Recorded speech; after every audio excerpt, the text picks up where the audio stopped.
दुख का कारण शिक्षाप्रद कहानी। एक शहर में एक आलीशान और शानदार घर था।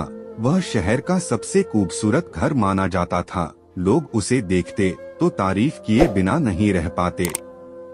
एक बार घर का मालिक किसी काम से कुछ दिनों के लिए शहर से बाहर चला गया। कुछ दिनों बाद जब वह वापस लौटा तो देखा कि उसके मकान से धुआं उठ रहा है।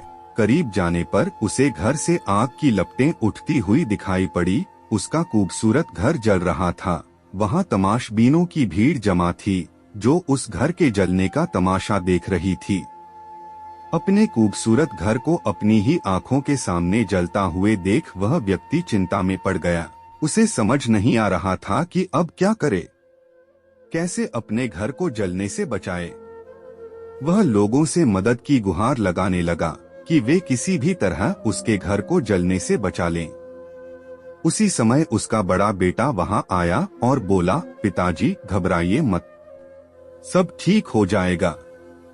इस बात पर कुछ नाराज होता हुआ पिता बोला, कैसे न घबराऊं, मेरा इतना खूबसूरत घर जल रहा है। बेटे ने उत्तर दिया, पिताजी माफ कीजिएगा, एक बात मैं आपको अब तक बता नहीं पाया था। कुछ दिनों पहले मुझे इस घर के लिए एक बहुत बढ़िया खरीदार मिला था। उसने मेरे सामने मकान की कीमत की 3 गुनी रकम का प्रस्ताव रखा। सौदा इतना अच्छा था कि मैं इनकार नहीं कर पाया और मैंने आपको बिना बताए सौदा तय कर लिया। ये सुनकर पिता की जान में जान आई। उसने राहत की सांस ली और आराम से यूं खड़ा हो गया जैसे सब कुछ ठीक हो गया हो। अब वह भी अन्य लोगों की तरह तमाशबीन बनकर उस घर को जलते हुए देखने लगा।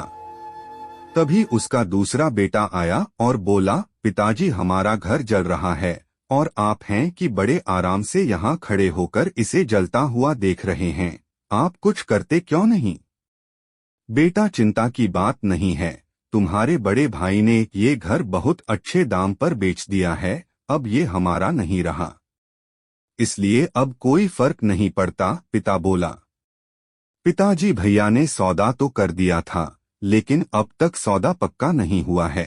अभी हमें पैसे भी नहीं मिले हैं। अब बताइए इस जलते हुए घर के लिए कौन पैसे देगा?